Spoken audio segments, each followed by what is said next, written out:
नमस्कार, news our के खास कार्यक्रम 4 बड़ी खबरों में आपका स्वागत है। मैं हूं आपके साथ तरुणा। आज की पहली बड़ी खबर, प्रधानमंत्री नरेंद्र मोदी ने वीडियो कॉन्फ्रेंसिंग के जरिए महाराष्ट्र में विभिन्न विकास परियोजनाओं की आधारशिला रखी। दूसरी बड़ी खबर, सपा ने उपचुनाव के लिए 10 सीटों में से 6 प्रत्याशियों के नाम का ऐलान कर दिया है। अखिलेश ने अपनी सीट करहल से भतीजे और पूर्व सीएम लालू यादव के दामाद तेज प्रताप यादव को टिकट दिया है। तीसरी बड़ी खबर, मध्य प्रदेश में बढ़ रहे महिला अपराध को लेकर कांग्रेस की ओर से बेटी बचाओ अभियान चलाया जा रहा है। और चौथी बड़ी खबर, लखनऊ के ग्रेट ईस्टर्न कंपनी के वेयर हाउस में भीषण आग लग गई। वेयर हाउस में रुक रुक कर कंप्रेसर में ब्लास्ट हो रहा है। तो चलिए शुरू करते हैं 4 बड़ी खबरें।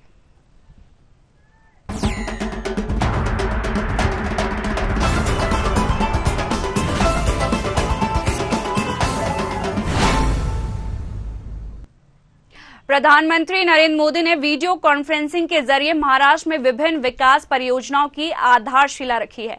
पीएम ने संबोधन में कहा, कांग्रेस मुसलमानों के मन में भय का माहौल पैदा कर रही है। कांग्रेस लोगों में डर पैदा करती है। कांग्रेस अपने वोट बैंक की खातिर देश का सांप्रदायिकरण कर रही है। कांग्रेस का फॉर्मूला साफ है कि मुसलमानों को डराते रहो, उनको भय दिखाओ, उनको वोट बैंक में कन्वर्ट करो और वोट बैंक को मजबूत करो। उन्होंने आगे कहा कि कांग्रेस की हिंदुओं की जाति को दूसरी जाति से लड़ाने की है। कांग्रेस जानती है कि हिंदू जितना बटेगा उतना ही उसका फायदा होगा। कांग्रेस किसी भी तरीके से हिंदू समाज में आग लगाना रखना चाहती है ताकि वो उस पर राजनीतिक रोटियां सेकती रहे। भारत में जहां भी चुनाव होते हैं वहां यही फॉर्मूला लागू करती है कांग्रेस। कांग्रेस देश को बांटने के लिए नए नए नैरेटिव गढ़ रही है। कांग्रेस पूरी तरह से सांप्रदायिक और जातिवादी का चुनाव लड़ती है। उनको वोट बैंक के कन्वर्ट करो और वोट बैंक को मजबूत करो। कांग्रेस के एक भी नेता ने आज तक कभी नहीं कहा कि हमारे मुस्लिम भाई बहनों में कितनी जातियां होती हैं। मुस्लिम जातियों की बात आते ही कांग्रेस के नेता पर मुंह पर ताला लगाकर बैठ जाते हैं। लेकिन जब भी हिंदू समाज की बात आती है तो कांग्रेस उनकी चर्चा जाति से ही शुरू करती है। कांग्रेस की नीति है हिंदुओं की एक जाति को दूसरी जाति से लड़ाओ। कांग्रेस जानती है कि जितना हिंदू बटेगा उतना ही उसका फायदा होगा। कांग्रेस किसी भी तरीके से हिंदू समाज में आग लगाए रखना चाहती है ताकि वो उस पर राजनीतिक रोटियां सेकती रहें। भारत में जहां भी चुनाव होते हैं वहां कांग्रेस यही फॉर्मूला लागू करती है। अपना वोट बैंक पक्का करने के लिए कांग्रेस समाज में जहर घोलने के हर हथकंडे अपना रही है। वहीं इस खबर पर ज्यादा जानकारी के लिए हमारे साथ राजनीतिक विश्लेषक डॉक्टर आलोक सोती जी जुड़ गए। आलोक जी, आपका बहुत बहुत स्वागत है न्यूज आवर पर।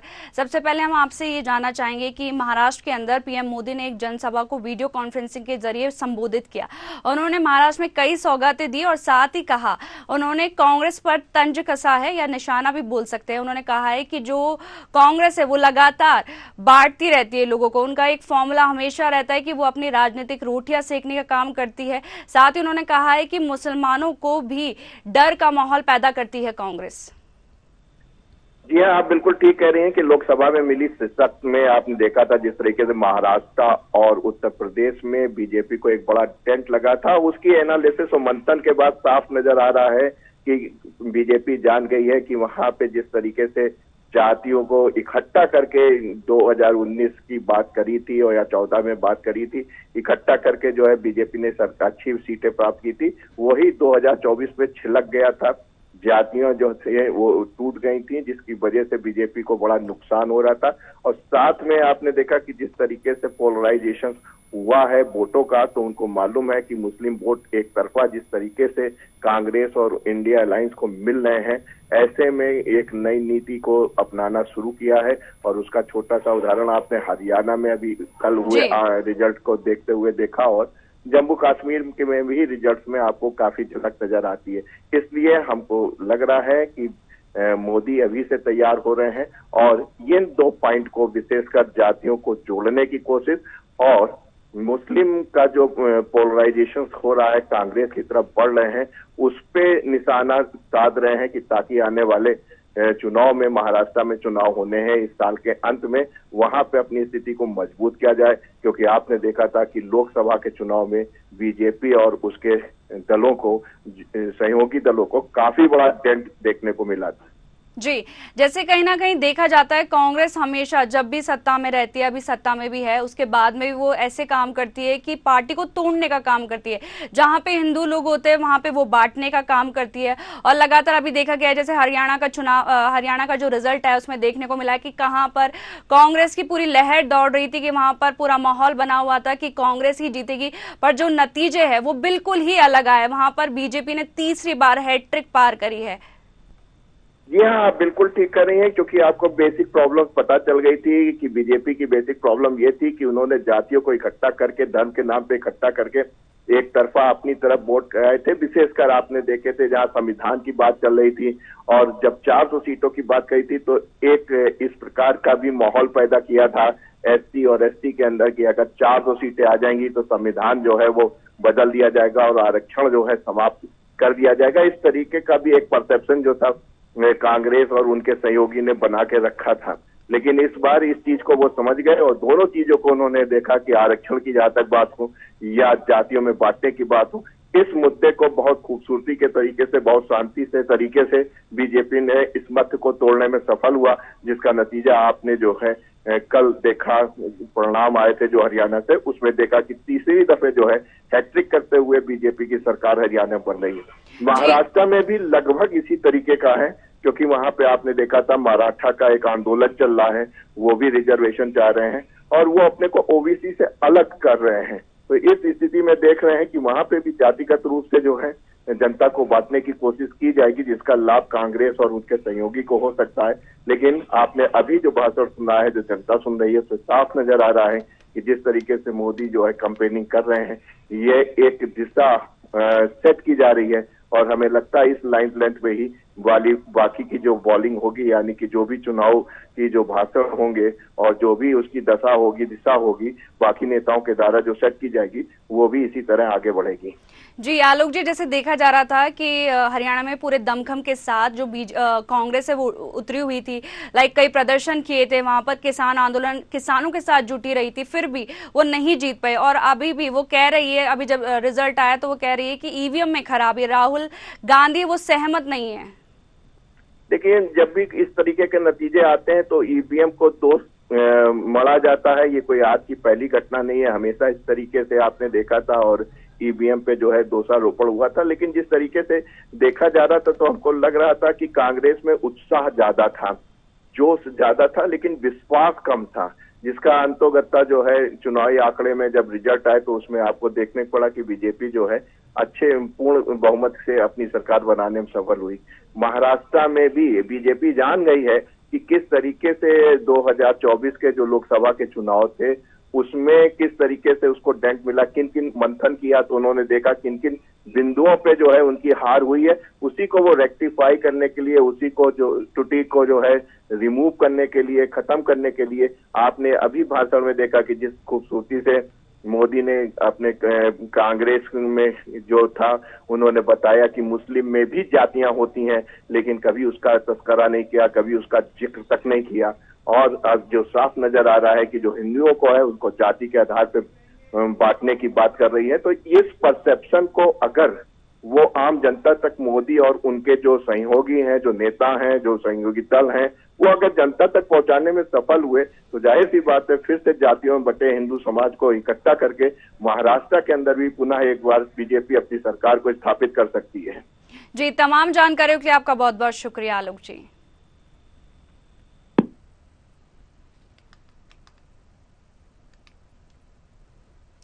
सपा ने उपचुनाव के लिए 10 सीटों में से 6 प्रत्याशियों के नाम का ऐलान कर दिया है। अखिलेश ने अपनी सीट करहल से भतीजे और पूर्व सीएम लालू यादव के दामाद तेज प्रताप सिंह को टिकट दिया है। कानपुर की सीसामऊ सीट से इरफान सोलंकी की पत्नी नसीम सोलंकी को प्रत्याशी बनाया है। वहीं अयोध्या की मिल्कीपुर सीट से सपा सांसद अवधेश प्रसाद के बेटे अजीत प्रसाद को टिकट दिया है। अंबेडकर नगर की कटहरी सीट से लालजी वर्मा की पत्नी शोभावती वर्मा को प्रत्याशी बनाया है। वहीं बता दें कि प्रयागराज की फूलपुर सीट से मुस्तफा सिद्दीकी को उम्मीदवार बनाया है। मिर्जापुर से अनुप्रिया पटेल के खिलाफ चुनाव लड़ने वाले रमेश बिंद की बेटी ज्योति को मंझवा से टिकट दिया गया है। सपा ने जिन 4 सीटों पर प्रत्याशी घोषित नहीं किए हैं उसमें मीरापुर, कुदरकी, खेर और गाजियाबाद सदर की सीट शामिल है। 6 में से 4 प्रत्याशी सीट छोड़ने वालों के परिवार से ही फूलपुर और मंझवा का छोड़ दिया जाए तो 4 सीटों पर परिवार के ही प्रत्याशी है। करहल की सीट अखिलेश के सांसद बनने के बाद खाली हुई थी। यहां से अखिलेश के परिवार से ही तेज प्रताप को टिकट दिया गया है। बता दें कि सपा ने 10 सीटों में से 6 सीटों पर अपने प्रत्याशियों की घोषणा कर दी है और जो 4 प्रत्याशियों की घोषणा कर दी है वो है परिवार के ही सदस्य है। वहीं आपको बता दें कि सपा ने प्रत्याशियों के नाम का ऐलान कर दिया है। वहीं आपको बता दें कि जो सांसद बने अखिलेश की सीट खाली थी उस पर यहां से अखिलेश के परिवार से ही तेज प्रताप को टिकट भी दिया गया है। वहीं कानपुर की सीट से सीसामऊ सीट से इरफान को टिकट मिला है। वहीं इस खबर पर ज्यादा जानकारी के लिए हमारे साथ लखनऊ से ब्यूरो हेड प्रशांत राव जुड़ गए हैं। प्रशांत, सपा ने 10 सीटों में से 6 सीटों पर अपने प्रत्याशियों की घोषणा कर दी है और जो 4 प्रत्याशी उतारे वो अपने परिवार के ही उतारे हैं।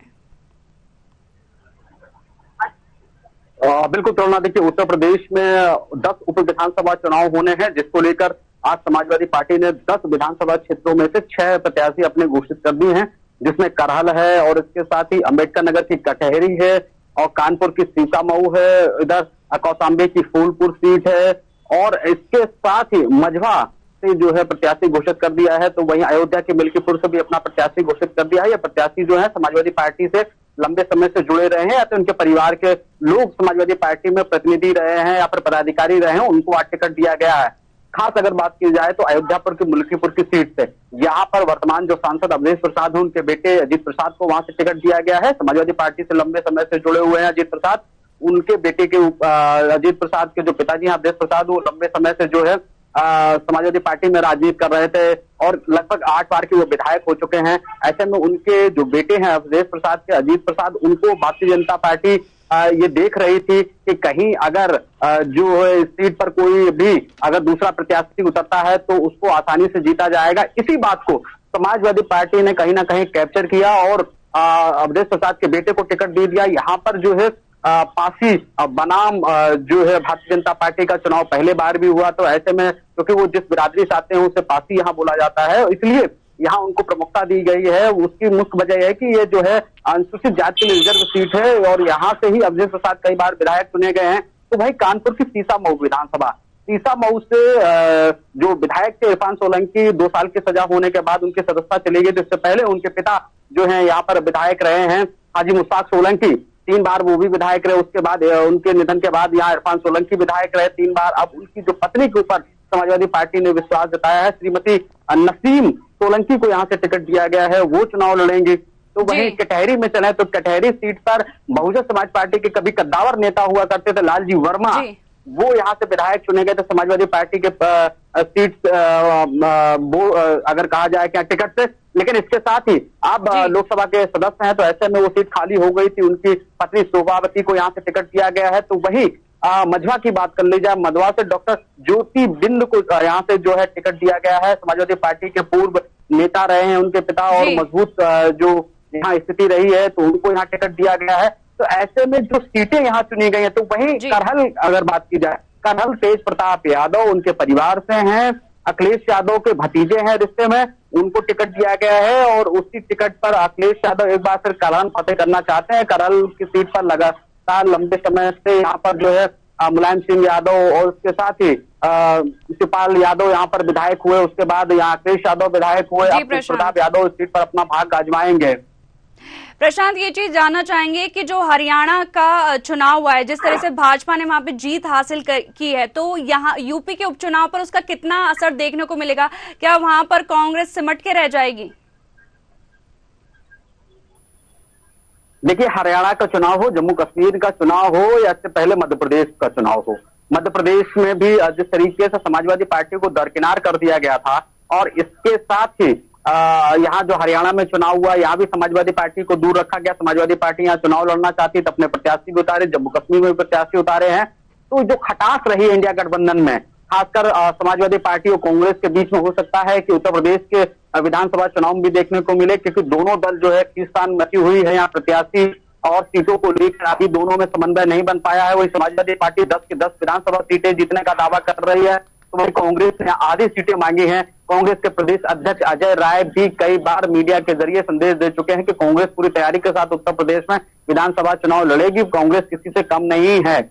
और इससे पहले भी मुखर विरोध जो है अजय राय कर चुके हैं समाजवादी पार्टी का। तो निश्चित तौर से यहाँ पर कुछ ना कुछ खिचड़ी जरूर पकेगी जब विधानसभा चुनाव को लेकर यहाँ ऐलान होगा, और उसके बाद समाजवादी पार्टी यदि कांग्रेस के बीच में गठबंधन ना हो पाए तो उससे भारतीय जनता पार्टी को फायदा हो सकता है। क्योंकि अभी हाल में ही जो हरियाणा के चुनाव संपन्न हुए हैं, जो कांग्रेस के नेता थे उन्होंने जो बयान दिया और ये कहा कि समाजवादी पार्टी का कोई वजूद नहीं है, यहाँ कोई संगठन नहीं है, राष्ट्रीय स्तर का गठबंधन था, इंडिया गठबंधन के साथ वो शामिल थे, तो ऐसे हरियाणा अकेले दम पर चुनाव लड़ेगी। दीपेंद्र हुड्डा ने यह बयान दिया था, और जिसके बाद वहां पर जो यादव वोट बैंक था, बहुत भारी संख्या में ऐसा माना जाता है कि हरियाणा में करीब 12% यादव वोट बैंक है, वो कहीं ना कहीं भारतीय जनता पार्टी की तरफ शिफ्ट कर गया। और उत्तर प्रदेश में यदि समाजवादी पार्टी और कांग्रेस के बीच में गठबंधन नहीं होता तो निश्चित तौर से यह हो सकता है कि यहाँ मुस्लिम वोट बैंक में भी जो है बंटवारा हो सकता है। अगर कांग्रेस ने प्रत्याशी उतारे, इससे कहीं ना कहीं जो है समाजवादी पार्टी को नुकसान हो सकता है। जी प्रशांत, अब हमारे साथ बने रहिएगा।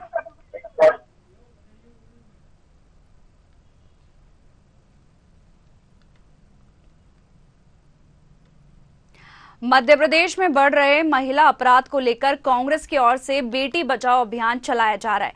इसी कड़ी में राजधानी भोपाल में पूर्व मंत्री पीसी शर्मा पिछले 24 घंटे से लगातार उपवास पर बैठे हुए हैं, जहां उनकी ओर से यह मांग की जा रही कि जब तक सरकार महिला अपराध पर अंकुश नहीं लगा देती या कड़े कदम नहीं उठाती, तब तक वह कांग्रेस आवाज उठाती रहेगी। पीसी शर्मा के इस धरना प्रदर्शन में पूर्व नेता प्रतिपक्ष डॉक्टर गोविंद सिंह भी पहुंचे हैं। उन्होंने कहा है कि प्रदेश में लगातार छोटी छोटी बालिकाओं के साथ अपराध की घटनाएं सामने आ रही है, लेकिन सरकार के द्वारा कोई बड़ा एक्शन नहीं लिया जा रहा है। इससे यह प्रतीत होता है कि सरकार इस मामले को गंभीर से नहीं ले रही है।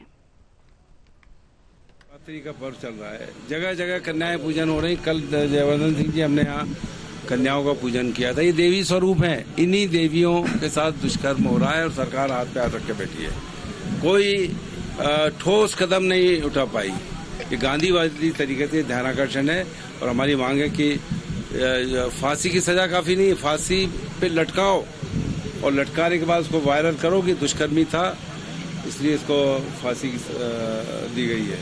ये जब तक नहीं होगा तब तक केवल सरकार डोंडी पीटती रहेगी कि हमने कड़े कदम उठाए, होगा कुछ नहीं। आदरणीय पीसी शर्मा जी ने हर जुल्म अत्याचार और आम जनता की समस्याओं के लिए संघर्ष किया है।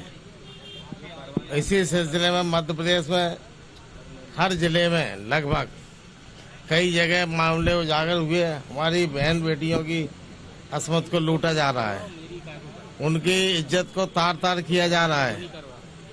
सरकार के मुखिया माननीय मुख्यमंत्री जी को इतना समय नहीं है, तमाम विभागों के मंत्री हैं। सांकेतिक विरोध हमारे बहुत ही प्रदेश के वरिष्ठ नेता आदरणीय पीसी शर्मा जी और सभी कांग्रेस के साथियों ने मिलकर के किया था, और बहुत ही दुर्भाग्यपूर्ण विषय है कि एक ऐसा विषय जो पूरे प्रदेश को शर्मसार करता है। हम सब के अंदर, जिसके अंदर मानव का भाव है, जिसके अंदर दानव का भाव है, वो लोग शर्मसार कर रहे हैं, और जिनके अंदर मानव का भाव है और शर्मसार हो रहे हैं। और बड़े दुख की बात है कि इस विभाग के ये जो विभाग है माननीय मुख्यमंत्री जी डॉक्टर मोहन यादव जी के ही पास है, और उसके बाद भी इस तरह की घटनाएं रोज प्रत्येक दिन एक ना एक अखबार में पढ़नी पड़ती है। आदरणीय पीसी शर्मा जी ने इसके लिए सांकेतिक विरोध प्रदर्शन किया। वहीं इस खबर पर ज्यादा जानकारी के लिए संवाददाता कृष्णा शर्मा जुड़ गए। कृष्णा, जैसे देखा जा रहा है मध्य प्रदेश के अंदर लगातार बच्चियों के साथ बलात्कार हो रहा है और इसी को देखते हुए पीसी शर्मा ने सरकार को घेरा है और साथ ही बोला और वह उपवास भी कर रहे हैं, तो इस पर अभी तक क्या एक्शन लिया गया है? बिल्कुल, देखिए मध्य प्रदेश में लगातार कांग्रेस ये आवाज उठा रही है कि प्रदेश में महिला अपराध बढ़े हैं और लगातार बहन बेटियों के साथ जो गलत काम हुए हैं, कहीं छेड़छाड़ की घटनाएं होती हैं, कहीं बलात्कार जैसी घटनाएं, दुष्कर्म जैसी घटनाएं होती हैं, वो कहीं ना कहीं बढ़े हैं। इस कारण से मध्य प्रदेश सरकार पर सवाल उठाया है कि कानून व्यवस्था पूरी तरह से लचर है और कहीं भी अपराधियों पर खौफ नहीं है पुलिस का, इसलिए लगातार अपराध बढ़ रहे हैं। और इसीलिए कांग्रेस ने अलग अलग कार्यक्रम के जरिए सरकार पे सवाल उठाया है, चाहे वो ज्ञापन का माध्यम हो, चाहे उपवास का माध्यम हो, चाहे महिला जुलूस का माध्यम हो या कैंडल मार्च का माध्यम हो। तो पीसी शर्मा ने जो कार्यक्रम पीसीसी का था उसके अनुसार यहाँ पे 24 घंटे का उपवास रखा था और ये आरोप लगाया था कि बीजेपी की सरकार मध्य प्रदेश में है और गृह मंत्री स्वयं मुख्यमंत्री हैं, तब पर भी अपराध पर नकेल नहीं कस पा रहे हैं। और जब तक मध्य प्रदेश में महिला अपराध कम नहीं होती तब तक कांग्रेस इस तरह सवाल उठाती रहेगी। जी, देखा गया है जो विपक्ष है इस बार काफी मजबूत है और अपनी बातें भी उठाता रहा है। साथ ही बच्चियों को लेकर पीसी शर्मा भी धरना प्रदर्शन पे बैठे हुए हैं। उन्होंने बोला है कि जब तक सरकार कोई एक्शन नहीं लेती है तो वे अपना धरना प्रदर्शन जारी रखेंगे और साथ ही उनके साथ जो पूर्व नेता प्रतिपक्ष है वो भी धरने के दौरान मौजूद है।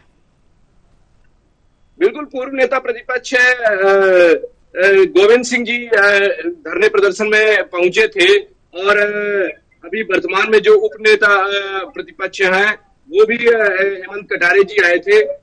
उनका 25 घंटे का जो उपवास कार्यक्रम था वो तो पूरा हो गया है, लेकिन अब जब आगे जो कार्यक्रम है पीसीसी के उसके अनुसार लगातार ये लड़ाई कांग्रेस जारी रहेगी।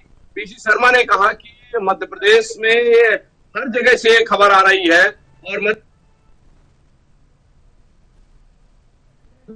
अपराधी को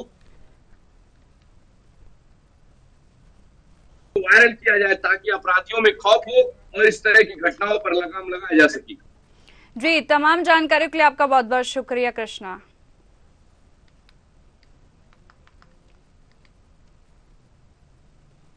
लखनऊ में ग्रेट ईस्टर्न कंपनी के वेयरहाउस में भीषण आग लग गई। वेयरहाउस में रुक रुक कर कंप्रेसर में ब्लास्ट हो रहा है। धमाके की आवाज से आसपास की इमारतों में दरारें आ गई है। करीब 10 किलोमीटर दूर से धुएं का गुब्बार दिखाई दे रहा है। बता दें कि 4 फायर स्टेशन की 14 गाड़ियों करीब 4 घंटे से आग बुझाने में लगी है। गाड़ियां 50 से ज्यादा चक्कर लगा चुकी है, लेकिन आग अभी तक रह रहकर धधक रही है। जानकारी के मुताबिक मडियाव के ग्रेट ईस्टर्न प्राइवेट लिमिटेड के वेयर हाउस में सुबह करीब 10:30 बजे आग लगी है। धमाके के कारण तेजी से फैल रही आग घटना की सूचना पर chief fire officer Mangesh Kumar मौके पर पहुंचे। उनका कहना है कि आग पर काबू पाने के लिए कोशिश की जा रही है, लेकिन वेयर हाउस में मौजूद वॉशिंग मशीन, फ्रिज और अन्य इलेक्ट्रॉनिक सामानों के कंप्रेसर में धमाके के कारण आग तेजी से फैल रही है। बता दें कि ग्रेट ईस्टर्न वेयरहाउस में आग लग गई है और अभी सुबह से ये आग लगी हुई है। दमकल की गाड़ियां मौके पर मौजूद है और आग को बुझाने का प्रयास किया जा रहा है। बता दें कि एयरफोर्स की टीम भी वहां पर पहुंची है और कंपनी के सीएफओ भी वहां पर मौजूद है।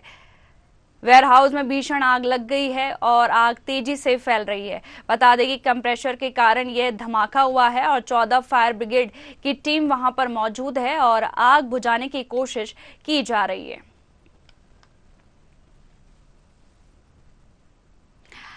बता दें गेट ईस्टर्न वेयर हाउस में आग लग गई है और आग जो है वो सुबह से लगी हुई है और लगातार दमकल की गाड़ियां आग बुझाने का प्रयास कर रही है। 14 फायर ब्रिगेड आग को बुझाने का प्रयास कर रही है। वहीं आपको बता दें कि कंपनी के सीएफओ भी वहां पर मौजूद है और आग बुझाने की जद्दोजहद अभी लगातार जारी है। करीब 10 किलोमीटर दूर से धुएं का गुब्बार भी दिखाई दे रहा है। वहीं आपको बता दें कि धमाके की आवाज से आसपास की इमारतों में भी दरारें आ गई है।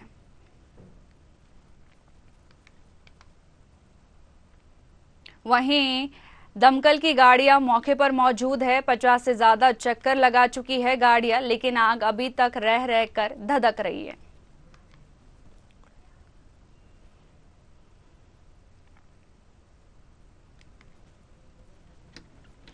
वहीं इस खबर पर ज्यादा जानकारी के लिए हमारे साथ लखनऊ से ब्यूरो हेड प्रशांत राव जुड़ गए।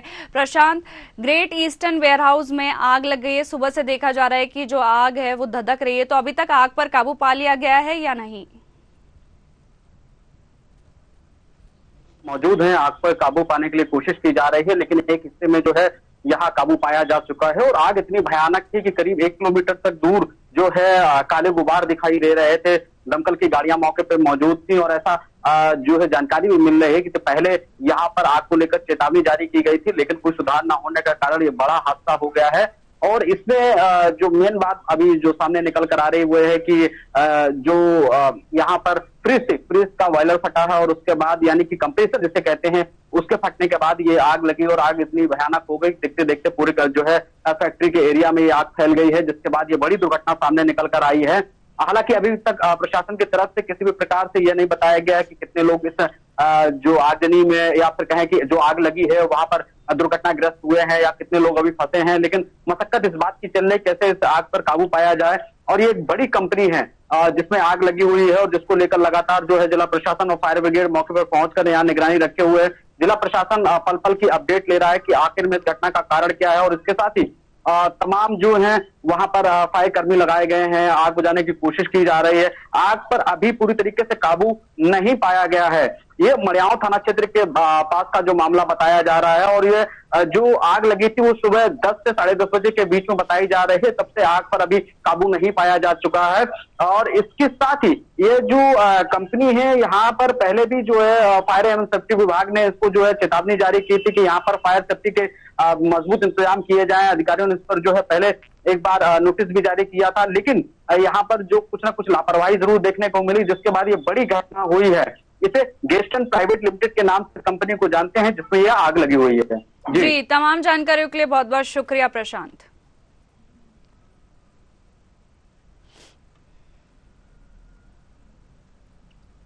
फिलहाल इन 4 बड़ी खबरों में इतना ही। बने रहिए न्यूज़ आवर के साथ। नमस्कार।